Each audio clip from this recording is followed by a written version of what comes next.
waaye dëkk mi wóor naa ko wóorul dañuy dem seen yoon fa la waa dëkk bi lu fi xew de wóor naa ko boobal te du ma la jeunesse bi ngeen wax mais bu ñu tegoo dégg naa keroog sa paa yi fay ëpp ak maire yi dañuy dem seen yoon maa la ko leen dàkk de maa la ko fi nga daanelee am na solo alors kilifa gi monsieur Sy amoon na sax yàggul dara tamit 1000 emplois yoo xam ne opportunité la woon ku mel ni Abbas Fall doxoon ko diggante Sénégal ak Qatar donte nee na lu fi nekkoon la xëy na dañ ko réactualiser rek nga indi ci sa xalaat ba tey dafay entrer dans le cadre de ces opportunités di Sénégal di am vers moo xam réew naar yi moo xam vers Europe laataa ñuy ñëw nag ci sa xalaat ci lii nga xamante ni moom moo jëm ci mbirum immigration yow lan nga xalaat ni kat tey jii ni moom mooy meilleure solution bi ci politique d'immigration yi sunu réew yi war a mën a def ngir mu mën leen mën a noppal te duñ ci perte te dina leen amal njëriñ. damay nga baal ma rek ma rebondiraat ci question bi. y a pas de souci parce que dafa laal lépp benn rek. waaw même kii bi la rek. moom dafa wax sànq lu am solo. Pathé Thiamba sur le plan économique. nee na cette jeunesse là. qui est une richesse. est devenue un fardeau pour les dirigeants africains. du dëgg. le doute li may wax ni c'est sociologique. le doute a tellement perforé notre environnement ñun gëmatuñ ne mën nañ fi tekki. gëmatuñ ko. c'est-à-dire que y a le désespoir. comme ni nga ko waxee l'instinct de survie. tey. surtout ñu dem ba nga xam ni parce que et les peurs du lendemain les incertitudes liées aux peurs du lendemain. tax na ni tey boo defee une cartographie des profils ñëpp a ngi ci loolu ngeen wax. sànq ay étudiants ngi ci. lu dëgg ay mag ngi ci. ay ñuy liggéey ngi ci.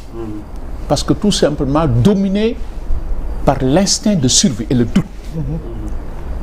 et ça c'est la cause macroéconomique qui fait que wax nga ko sànq bëgg tudd la destination Nicaragua. ça veut dire que un fort différentiel géographique entre l'offre et la demande est facteur de propension. mooy ñii kat yéen ñii. lii ngay liggéey fii soo ko defee Canada wala fële. di nga gagner plus. loolu moo tax nous sommes tous des candidats. mais tey nous si nous parlons de la reconstruction du pays et c'est là où le défi mooy li mu wax sànq ma d'accord ci waxtaan. moo tax ma ni la au chapitre de ces migrations internationales irrégulières mais il faut mu am waxtaan. concertation. il faut mu am ce qu'on appelle comment on appelle une commission nationale indépendante exclusivement dédiée à la question. ça nous permettra dans une démarche inclusive. ñëpp taxaw parce que boo xoolee. la cause est plutôt socioculturelle. wax nga ko sànq xaalis boobu nga leen di jox. leneen lay jënd xam nga lan la nous avons une jeunesse internationale. avec un degré de pénétration mobile supérieur à 60%. loolu mooy erreur bi xoolal Barcelone équipe de Barça. Sénégal gii la ëppee. la ëppee supporter. que man souvent bu Barça ak Real man damay waar damay jaaxle. donc vous comprenez. wax nga dëgg de. parce que loolu moo am la jeunesse est internationale. du dëgg. donc facteurs yooyu yëpp dafa ñëw. ba nga xam ni tey. soo créé woon ce qu'on appelle cette révolution socio-culturelle pour une relecture des perspectives kenn du fi toog et c'est là où il y a le danger c'est là où nous devons tous travailler pour redonner de l'espoir man mënuma d'accord xam nga mënuma d'accord nous sommes un pays à vocation agricole tey ñu waroon jàppale le ministre de l'agriculture parce que l'agriculture devrait être l'activité de relance pour l'employabilité des jeunes xale yi d'accord witt ay tool ñibbi si waat avec tous les dangers que ñun ñu toog bay Sénégal il y a un problème il faut déconstruire pour reconstruire les xam nga jamono ñu tabaxaat lañ nekkaat il faut commencer par les mentalités gis nga nous si on réussit pas ça du ñu dem fenn il faut que ñu xam ni doomu réew mooy man je vous parle des questions sociologiques c'est-à-dire que aujourd'hui la cause est socioculturelle dans notre pays c'est l'idée de partir là comme ni nga ko waxee boo tegoon bateau bi léegi ñëpp dem ñii liggéey sax dañuy dem parce que partir est synonyme de réussir au Sénégal et c'est ces imaginaires migratoires là qu'il faut casser c'est-à-dire que l'Europe qui est l'Eldorado là nekk ko et c'est ça qu'il faut casser et c'est ça le défi maintenant comment il faut waxtaan am il faut que ñu dem di leen won ni est-ce que boo leen gisoon li xew ci tool yi doo leen fa yéene seen mbokk c'est-à-dire que l'idée de que na xale yi dem parce que déedéet les enjeux là xam nga ku bëgg nga dem xam nga man li ma mën mooy wax li ma xam mais mënuma tere kenn mu dem man rek je mets des garde-fous daf leen attention est-ce que am na l'encadrement qu'il faut est-ce que maintenant suñu fekkee loolu yëpp am na alhamdulilah mais vous l'avez dit les 90% duñ ñëwaat xam nga pourquoi moi je parle xam nga li tax waruma noppi après su problème amee les parents la duñ mën a jot nguur gi man ñi la ñuy woo ñoom xam nañ ko te man duma ci mën dara parce que xam nga li tax non seulement duma état jàppale wu ma joxuma moyen du dëgg et c'est ça la réalité man mënumaa tere ku dem xam nga lu ma wax nañu dem ci anam bu normal wax ngeen ko sànq vous avez dit que l'Espagne ñoom xam nañ ko Pedro Sánchez moo toog fii ni dafay régulariser kon leer na et pourquoi donc on doit utiliser l'immigration circulaire bi mooy da ngay dellu si waat ñoom comme que nee nañ soxla nañ ko jaarale si yoon pour une migration légale d'ailleurs même c'est le contexte dans ce cas moo tax ma doon wax sànq Martin qui parlait de l'immigration vers le Canada de façon légale donc tey pourquoi ñun ñu bëgg ñu wax loo circulaire alors que ñoom ñoo dañu soxla pour faire tourner leur économie entre 250 000 et 300 000 migrants par jour Pedro Sánchez moo ko wax du dëkk il a pris le contre-pied de l'Europe au moment où l'Europe a signé le 10 avril passé le pacte sur l'immigration et le droit d'asile dañuy gën a kii gis nga France ju ko yi ñu jël ak ñeneen donc posons le débat autrement nan la ñu mën a fexe régler la problématique liée à la mobilité parce que il faut lutter aujourd'hui contre la comment on appelle le paradoxe libéral xam nga mooy lan tout ce qui est bon pour des raisons économiques est jugé dangereux pour des raisons sécuritaires loolu moo taxoon Adam Smith ni leen la migration est un facteur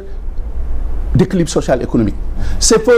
un facteur de recomposition des sphères d'influence Italie googu di siisaate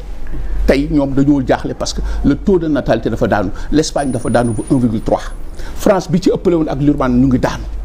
donc il y a un risque de vieillissement des populations lii mooy dëgg mais ñoom bi ñuy wax loolu ñun taxuñu parce que ñun dañuy ñëw rax leen bëgguñu loolu pour ñoom l'Europe est blanche et judéo-chrétienne est-ce que vous comprenez man débat boobu laa jëm maintenant nit ñi war nañu dem ou dem mënuma d'accord ak li ma gis ni yëpp j'encourage xam nga fan la ñu war a nekk tey reconstruction du pays vous avez l'espoir il faut que nit ñi xam ni àddina processus la naka dara mënul non détaillé ñu ko ci sa analyse ci sa njàngat mais non loo gis toog waxtaan la il l'a dit pourquoi xale yi c'est-à-dire que nous devons pousser la réflexion pourquoi ces enfants-là ils préfèrent dem dugg ci gaal gi xamatuñ le danger ils ont dit Barça wala Barça c'est-à-dire que autant même rentrer mort dans ce qu'ils appellent le paradis européen que de rester vivant dans l'enfer africain il y a un problème alors il y a vraiment un problème sociologique que nous-mêmes nous devons aborder maintenant pourquoi ñun nanguwuñu waxtaan ak xale yi toog waxtaan lan lañ bëgg c'est quoi le problème tant que loolu amul comme ni nga ko waxee solution du am waxtaan boobu amul il y a des gens qui écrivent rek toog wax daal di jóg sànni alors c'est le problème non c'est ça le problème tant que dafuñu loolu j'ai parlé des assises des migrations internationales il faut mu am waxtaan dafa transversal jeunesse bi day ñëw famille ñëw les religieux ñëw parce que aujourd'hui c'est nous sommes il y a l'écroulement des valeurs les fondamentaux se sont écroulés ñun gëmatuñu lu dul alalu àddina gëmatuñu ne àddina processus la dara te bu sotti les Européens là ñun fi ñuy dem nii di immigrer ñu ñuy woo ay Qatar ak ay Espagne l'Espagne était une terre d'immigration Pedro Sánchez wax na leen ko keroog bi mu ñëwee le rattrapage économique la leen wax il s'adressait aux dirigeants africains qui n'ont rien compris daf leen ni le rattrapage économique est possible l'Espagne était une terre d'immigration il y a 50 ans du dëkk l'Italie noonu boo demee entre 1880 et 1914 il y a eu 13 000 Italiens qui ont émigré ñoom ñoo nekkoon principal point d'immigration ci àddina bi il y a eu 4 millions aux États-Unis on les appelait les oiseaux voyageurs les nègres métèques les nègres macaroni le 14 mars 1891 dégg lu baax li ma la wax le 14 mars 1891 à Nouvelle-Orléans dañ leen jiiñ 19 ngi leen rey le chef de la police David Hennessy ñu jàpp 11 ci ñoom lakk leen mu indi ay coow ay wax du dëkk l'Italie a protesté ba mu nar a indi ay coow mais ñooñu bi ñu toogee aux États-Unis les Européens yi doon dem parce que l'Europe a eu à migrer gis nga ñun ni bateau yi doon daanoo noonu la bateau yi doon suuxee en 1741 il y avait un bateau irlandais il y avait 106 personnes bi ñu egsi 40 yi dee na mujj gi dañuy réet ci géej gi xiif ba ñuy lekk néew yi du dëkk après au chapitre des migrations forcées là où l'Europe peine parce que l'Europe aujourd'hui se déshumanise parce que aujourd'hui il y a la convention de 1951 l'Europe nangutu sax protégé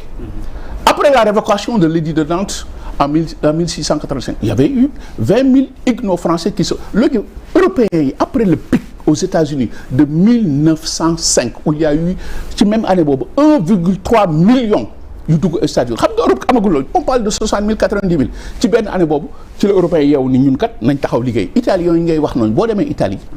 loolu moo tax l'Italie ñoom ñoo ko développé ils vont inverser la tendance ba nga xam ne c'est des entreprises familiales tel lii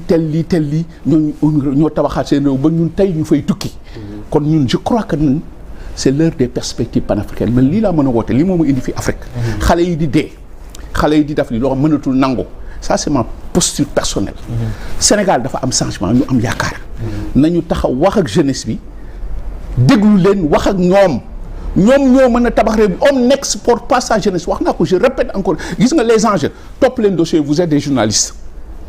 ñi dem nii suivez le dossier ngeen xool bu kii bi jeexee ñaata ñooy ñëwaat. ngeen xam donc je crois que l'idée c'est toog waxtaan ak jeunesse bi pour une relecture des perspectives le Sénégal est un pays à vocation agricole suñu tabaxaatee suñu agricole on va régler toutes les problématiques liées à l'insécurité alimentaire suñ ko defee rétablir l'espoir rétablir la sécurité économique la sécurité alimentaire la sécurité sanitaire et la sécurité environnementale nous allons réduire les risques à des proportions tolérables j'ai anticipé sur la question c'est ça ma vision relancer le débat sur les questions de la mobilité en Afrique et à travers le monde suñ ko defee tey Afrique mu daal di déggoo parce que l'Afrique ne s'organise pas une harmonisation des positions ne serait-ce que pour un paradigme des formes kenn dootul dee ci géej gi la migration sera légale parce que ñoom ñooñu ko gën a soxla. boo ma ko nee nga indil ñu à l'heure actuelle ci statistiques yi nga mujj am. waaw parce que c'est vrai que jamono yi gëj nañ am écho. Barça wala Barça peut-être que nouveau régime bi. ñu ngi ciy jël ay matuwaay. mais ndax gone yi ba tey ñu ngi continuer di dee ci géej gi ndax ñu ngi continuer di dem pour le cas du Sénégal. bis bu nekk. waaw nit woo ma ba démb bis bu nekk nit woo ma di jooy di wut doomam xam nga li tax man mënu maa noppi. waaw parce que ñooñu di woo noonu. ba ci démb ñooñu man ba démb mën naa la ay nit ñu may woo gisuñu seen doom les gens cherchent toujours il y a des bateaux qu'on ne retrouve pas départ am na départ aw nga xaw ma mais on cherche toujours maintenant il y a les conditions aussi météorologiques il y a le climat bon il y a ñoom ñii di dawal ak ñi nepp xam nañu kañ la ñuy dem ak kañ la ñu warul dem parce que kii dem du tàggoo mais ba nu ñu tollee nii il y a des gens qu'on cherche dañu wax ni li dee noonu la en termes de valeur absolue kenn mënu la ko wax ceci devrait nous interpeller man mënatuma d'accord tey actuellement xale yi di dee ñii ci géej gi liggéey bi fii la nañu gëmloo xale yi doomu réew mooy tabax réew c'est-à-dire que dem Espagne di liggéey ci ay tool après ñu dàq la nga dellu si waat xamoo loo fay fekk je ne suis pas d'accord sur le principe maintenant l'État doit définir sa politique am na ci droit c'est-à-dire que ñoom ñooy xool li leen neex ñu def seen réew ñoom ñoo yore nguur gi mais man de mënuma lu dul daf leen attention parce que mën na jur lii mën na jur laa loolu rek laa ci mën je ne fais que alerter c'est à l'État de prendre ses responsabilités ki bëgg a dem kenn mënu ko tere mu dem mais quand même on peut créer ces révolutions socioculturelles dafa laaj des ateliers de relecture de la perspective dafa laaj des ateliers de sensibilisation parce que Sénégal gi su ñëpp demee ñoo koy tabax mais ñun li ñu manqué ñoom la européens yi li ñu am noonu la européens yi manqué maintenant malheureusement mooy li nga wax sànq rek cette recherche est devenue un fardeau donc il faut un changement de paradigme il faut que ñu toog waxtaan pour tuer l'idée de partir c'est-à-dire que nous sommes un pays à tradition migratoire ancienne tukki mooy synonyme de réussir wax ngeen ko fii kenn bëggu fee toog